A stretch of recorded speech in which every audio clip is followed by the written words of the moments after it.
tired of the everyday routine? Ever dream of a life of romantic adventure? Want to get away from it all? We offer you Escape, starring Edmund O'Brien. Escape, designed to free you from the four walls of today for a half hour of high adventure. You are trapped in a remote valley of the Andes, walled in by sheer rock precipices, and surrounding you, closing in on you, is a band of blind men who want your eyes.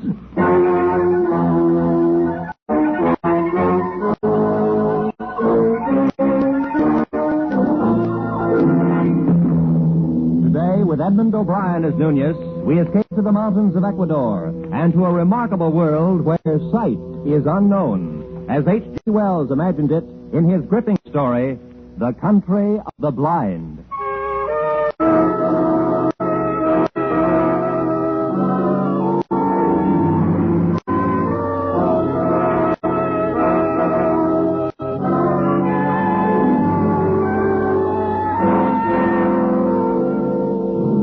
My name is Ibarra.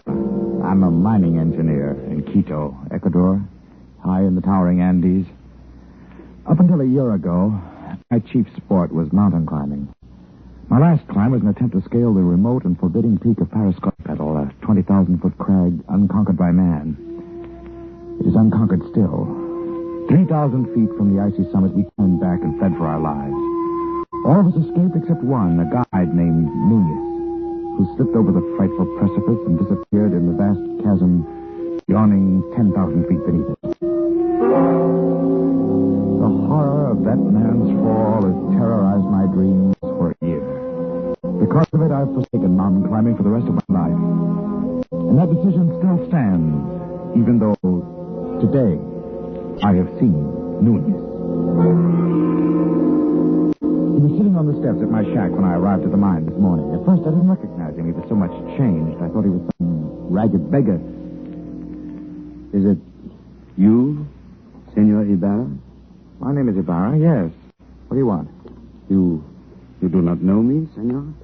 Well, no, you look like a man I knew once, but he's dead. Dead on the slopes of Parascopetl? Nunez. Nunez. That is my name, Senor. At least, that is the name I remember. But you fell. I saw you. Yes. Oh, it's impossible that you could have lived. Perhaps the gods of the mountains had some reason to spare me. If we had any idea that you were alive, but you went down thousands of feet. We couldn't even attempt to find the body. I know. I do not blame you. You could not have reached me. And if you had, I should not have welcomed you. At first. But then, later... What do you mean? Senor, you will not believe what I have to tell. I can hardly believe I'm seeing you, talking to you. Tell me what happened to you. You remember that night? The night I fell? We had been toiling all day, inching our way up a steep ice wall. And as darkness came, we found a narrow ledge, barely 3 feet wide.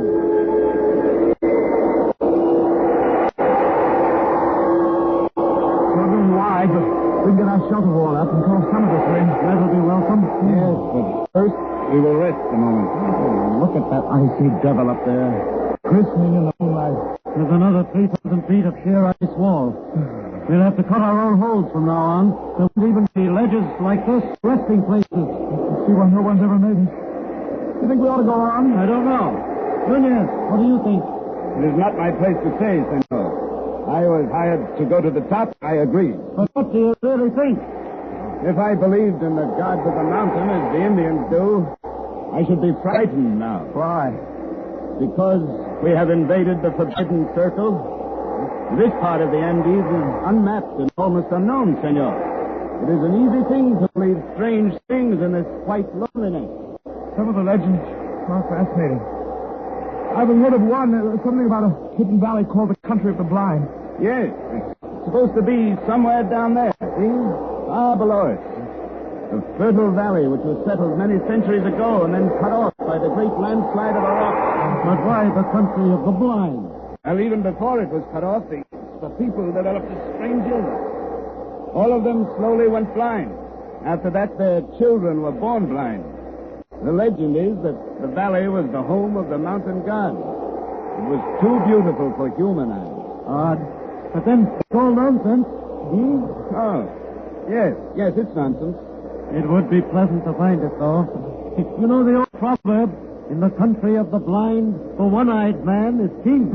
I doubt that we should ever find it. I even doubt that it exists. Of course not. I was only joking. Of course. Well, now if we're rested, we'll make the shelter wall, eh? Right. I'll give you a hand in a minute. Believe me, Ibarra, the two cases they give up this time. They never realize... I'm slipping!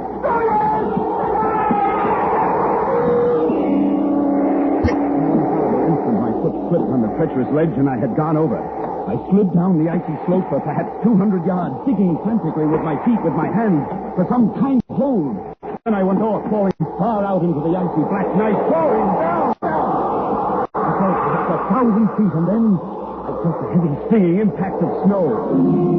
I'd fallen onto an almost perpendicular slope, and once again I was sliding down, tumbling over and over. But now, around me, over me, an immense avalanche of snow was rumbling, sliding with me. Suddenly I realized that my own motion had almost stopped, and it was the snow that was moving.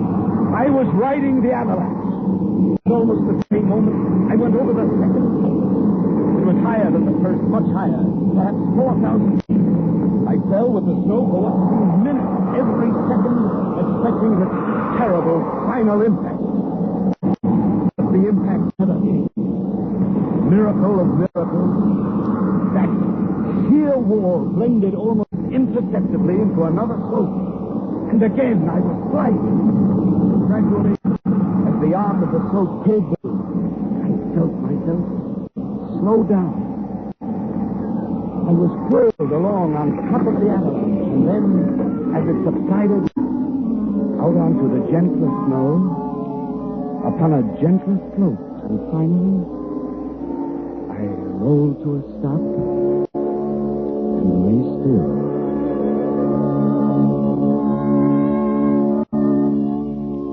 When I awoke, it was morning, and I was covered with snow. I shook off the cold white blanket, rolled over on my back, and looked up. My heart almost stopped as I saw from where I had fallen. The mountain towering 10,000 feet above me. Carefully, I felt myself. My clothes were torn. I was bruised and bleeding. I ached in every muscle, but I had not broken a single bone. I lay there and offered up a prayer to the gods of the mountain.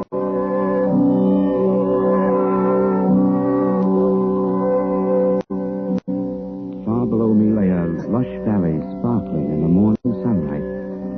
I could see the stately trees and green meadows fresh with dew. I started down, but it was still an arduous descent. The farther down I got, the more I realized the beauty of the scene. This was a hidden paradise I'd fallen into.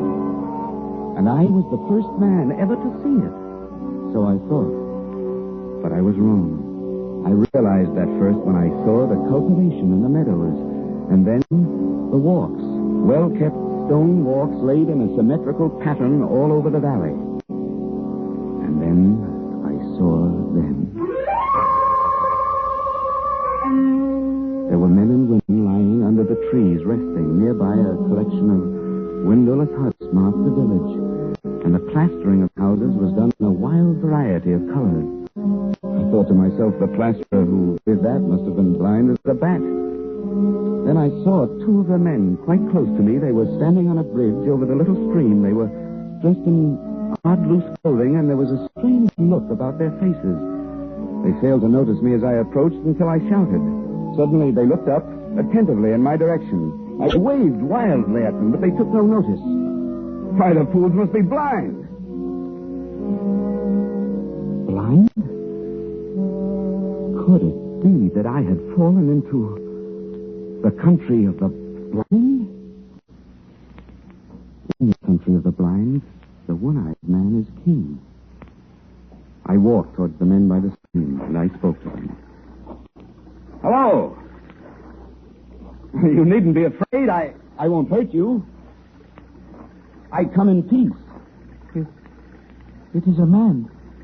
Or a spirit come down from the rocks. I'm a man, all right, just like you, but I've had a miraculous escape, and now I find myself here in your valley. Valley? Come hither. Let me feel of you. Well, certainly. My face? You see, I'm indeed a man, like yourself. My lips, they move with speech. And my eyes... Oh. Careful. Gently on the eyes. Eyes? That is strange. Feel this, Correa. Yes, I feel. Careful. Do you feel my eyelids flutter? He is but imperfectly formed. Some strange bulge there. Unseemly. No, your eyes are shrunken in, but mine are whole. I can see. See? See. Pedro, he is a strange wild one. Where does he come from? Down out of the rock? No, from over the mountains, out of the country, beyond where men can see. From Bogota, where there are 100,000 people, and the city stretches out of sight. Sight? What strange words he uses, without meaning.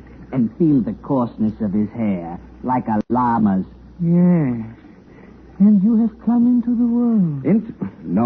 No, out of the world. The big world beyond the mountains. The world that stretches 12 days' journey to the sea. Our fathers have told us men may be made by forces of nature. It's the warmth of things and moisture and rottenness. Come, let us lead him to the elder. There's no need to lead me. I can see. See? Yes, of course. Oh. I didn't see a water bucket. His senses are still imperfect. He stumbles and talks meaningless words. Lead him by the hand. But look, Well, all right.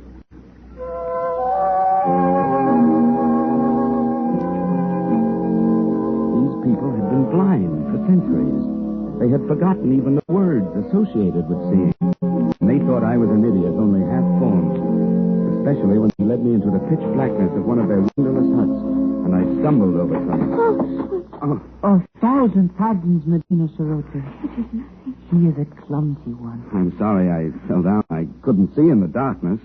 Who is this, and what is he saying? He is but newly formed. He has come down from the rocks. He stumbles as he walks and mingles words that mean nothing with his speech. He is a wild man out of the rocks. No, I come from Bogota, over the mountain. You hear? Bogota. He uses wild words. His mind is hardly formed. He has only the beginnings of speech. Bogota?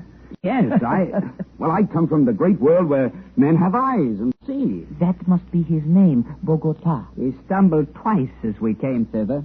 He must be taught. Now, don't you understand? I can see, but not in the dark. To you, darkness or light, it's all the same. But to me, to us who can see, to us outside in the world beyond the mountains... Mountains? What are mountains? Well, very well, then. Beyond the rocks. There is nothing beyond the rocks. That is the end of the world. Oh, but surely you must realize that the sky above covers more than this valley. Sky above? There is nothing above but the roof of rock. He is very raw, my children. He shall have to be taught from the beginnings. Take him away, feed him. It shall be done. But guide him. See that he does not stumble over my daughter again. Do not fear, Father.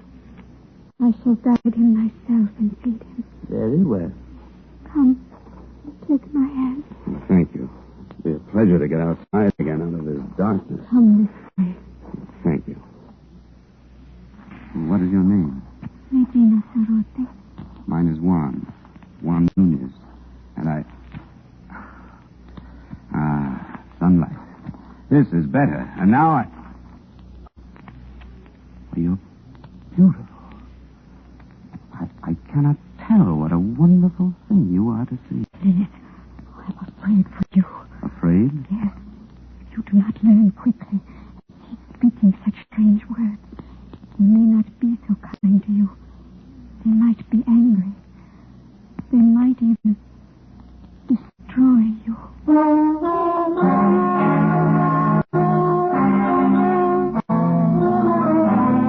This thought had not occurred to me before. And suddenly I had a twinge Still, the proverb kept running through my mind.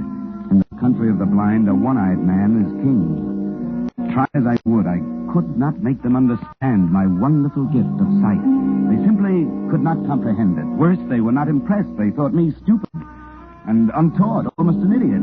Day by day, I learned their peaceful ways, but they could not learn mine. It was getting on my nerves, and theirs too, perhaps. Bogota? Bogota, come hither. Bogota, you move not. No, and I won't, you old beetle. I'll show you. I'll leave the path. Bogota, trample not on the grass. It is not allowed.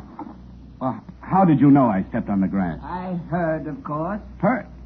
I didn't make a sound. Why do you not come when I call you? Can you not hear the path as you walk? I can see it. There is no such word as see.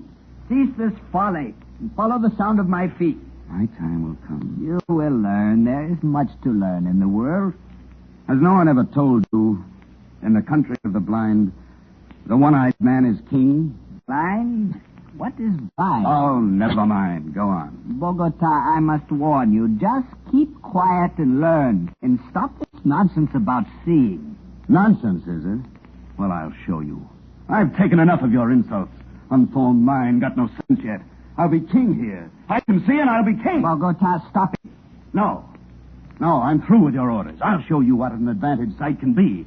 I can hit you, hurt you, and you can't see me to strike back. Bogota, there must be no violence. You must come peacefully. By heaven, I'll hit you if you come any closer. I swear I will. Bogota, put down that spade and come off the grass. You don't understand. You're blind, and I can see. I can see. Now, Bogota, you must not do I'll hurt you. I swear. Leave me alone.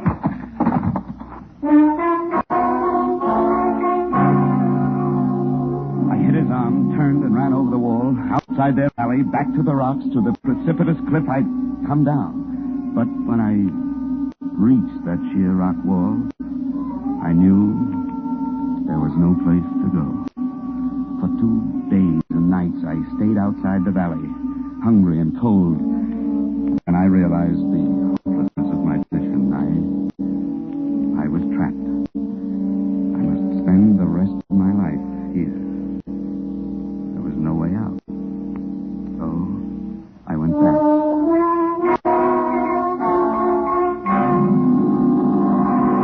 I confess I was mad. I admit I'm only newly made. That is better. And you still think you can see? No, that was folly. The word means nothing, less than nothing. And what is overhead? Rock. There's a roof above the world, a roof of rock and very smooth. Very well. And now... Look, before you ask me any more, give me food or I'll die. Very well, give him food. Yes, Father. And after that, the most menial tasks in the village. Guard him well, and perhaps he shall learn yet. Thank you.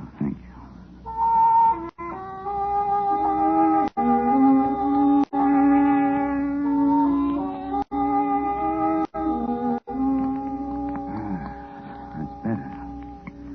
You're kind, Medina Sarota, very kind.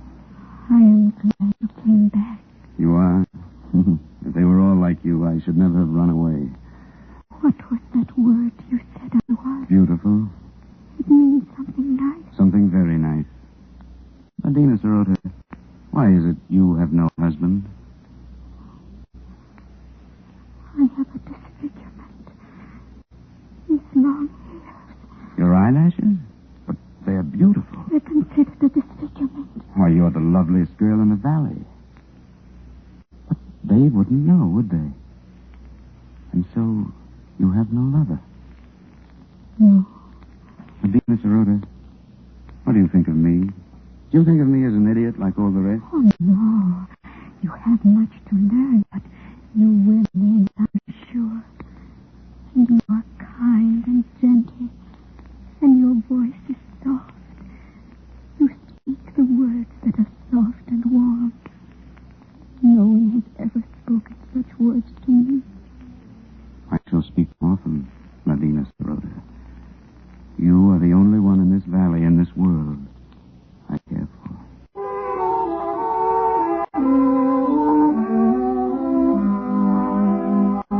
And so it began. I, the village idiot, the slave boy who dreamed to be king, I with with my eyes still whole, fell in love with Medina Sarota, the daughter of the elder of the village.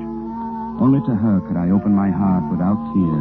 Only to her could I speak of the beauty I could see around me. It's a beautiful valley, Medina, green with grass and yellow with sunlight and flowers, bright flowers dotting the hills. And in the cool of night, the stars gleam like diamonds in the sky. Oh, the words sound lovely. But what are stars? Well, they're... No, you wouldn't understand. And what do you mean in the cool of the night? You still get that confused one. The night is warm. The day is cool. No, it's you here who have them backwards, because the darkness means nothing to you, so you work in the cool of night and sleep in the heat of day, but... You are teasing me. No, I'm not. Oh, what does it matter? All that matters is you. You here beside me. Medina Sarota. I love you. And I love you. I know they still think me an idiot, but you listen to what I say, and you don't think me an idiot, do you? Oh, I like to hear you speak. Then, will you marry me? I would be very happy.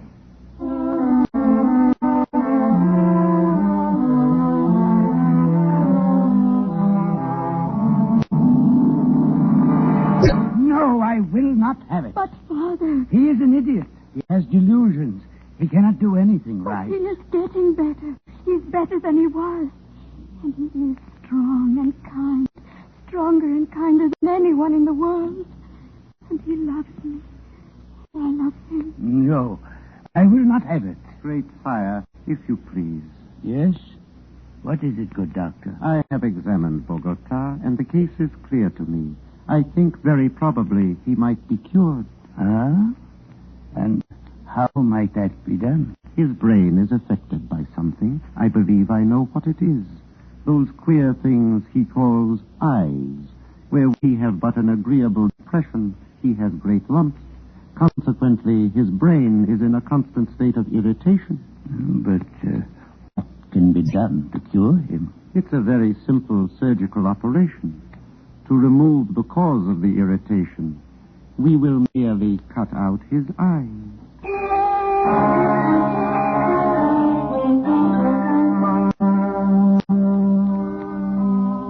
But they say it will make you well. You don't understand, Medina Sarota. My world is sight.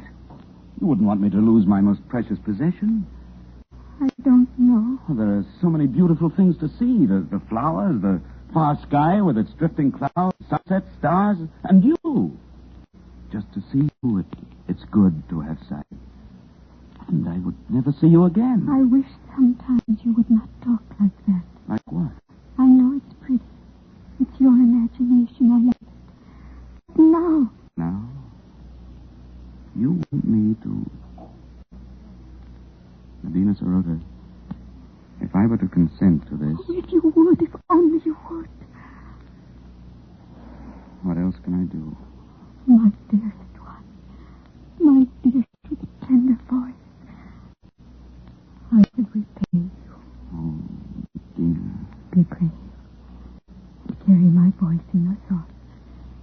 No. I must go. And tomorrow... Yes? Tomorrow will be forever. Goodbye. Goodbye, Medina.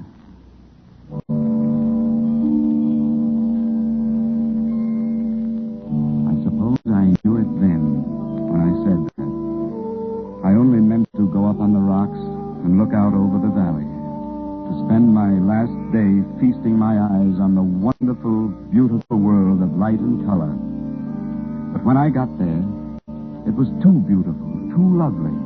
This valley, this home of the mountain gods, beautiful and forbidden. I drank it in, the green of the fields, the blue of the gently curving stream, the orange of the lichen and the rocky crevices. Then I climbed higher to see the great snow-capped peaks towering above and away to the distant sky. And higher, as the shadows turned the snow to purple and crimson and deep blue. The valley was far below, and as beautiful as a painting. But like a painting, it looked unreal. Medina Sarotta was small and far away, a distant dream, and the world of sight was here, all around, overpowering, wonderful. I turned and began to climb up that sheer rock wall.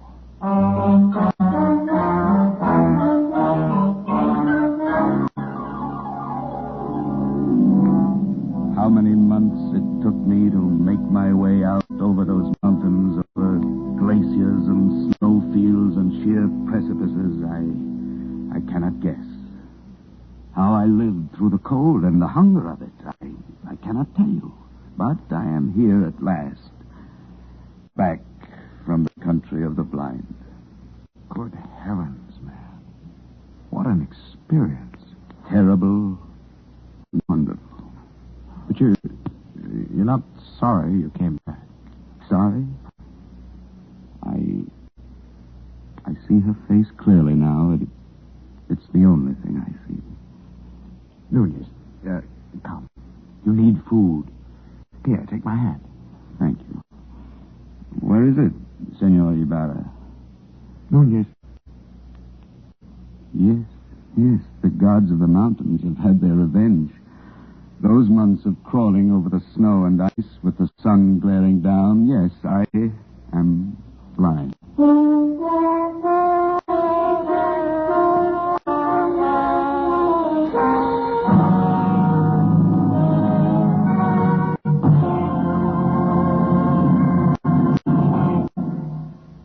Escape, produced and directed by Norman MacDonald, has brought you Edmund O'Brien in The Country of the Blind by H.G. Wells. The radio adaptation was by John Dunkel.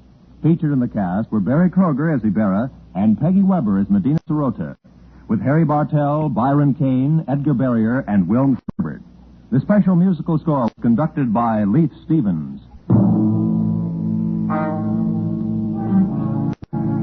Next week. You are prisoner in the magnificent mountain retreat of the richest man in the world, yet in love with his beautiful daughter. While haunting you, terrifying you, is the certain knowledge that the only sure escape would be death.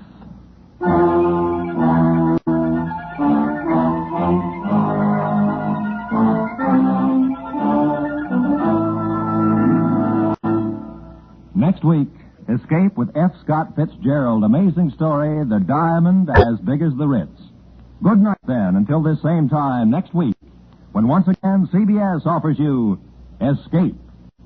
Edmund O'Brien appeared through the courtesy of Warner Brothers, producers of the Michael Curtiz Technicolor production, My Dream is Yours, starring Jack Carson and Doris Day. This is Roy Rowan speaking.